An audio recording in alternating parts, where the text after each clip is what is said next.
This is tonight's 9 at 9. The trial begins in the killing of a local student during a 2012 UTSA fraternity party. Leandre Hill is facing murder charges in the shooting death of Randall Jenkins. Hill was indicted for Perkins' murder in 2012, but the case was later dropped because of missing witnesses. In 2017, he was re-indicted, and after several more delays, the case has finally gone to trial. Investigators releasing new details following the murder of a New Hampshire couple whose bodies were found in shallow graves on Padre Island.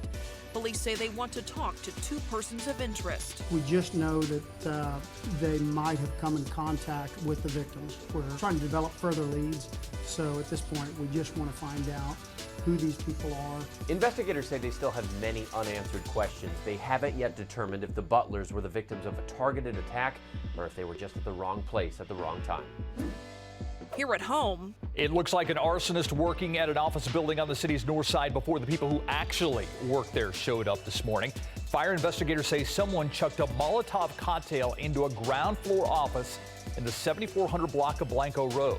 No one was working at the time and no injuries were reported. What we still don't know is whether this was targeting someone in particular or if it was just a random act of vandalism. Protests in Iraq have turned deadly. Activists say at least 3 demonstrators were killed yesterday as dozens of people tried to break into the Iranian consulate in Karbala. Across the country, Iraqis are demanding the government step down, saying it's corrupt and there are not enough jobs or basic services.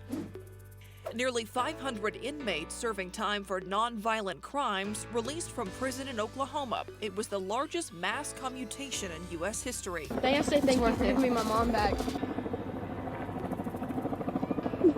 This is the first day of the rest of your life. This is just one of many prison reform efforts in Oklahoma aimed at reducing overcrowded prisons. The move is expected to save Oklahoma taxpayers nearly $12 million, and the Pardon and Parole Board hope it's a step the rest of the country will follow. A California transit employee is hailed a hero for rescuing a man who fell onto the tracks as a train was approaching the platform. Police say the man was intoxicated when he fell. He came to the side and I figured out he wasn't going to make it, so I grabbed him, pulled him up on the platform. That's what we do here. That's why we're here. A bank ATM explodes in Florida. Luckily, no one was hurt here, but some surrounding streets were forced to close. We still don't know the cause of that explosion. A man rescues a puppy he found floating in a cage in an Illinois lake over the weekend. The man was fishing when he spotted that cage and waded into the water to get it. The dog was suffering from hypothermia, but is now recovering.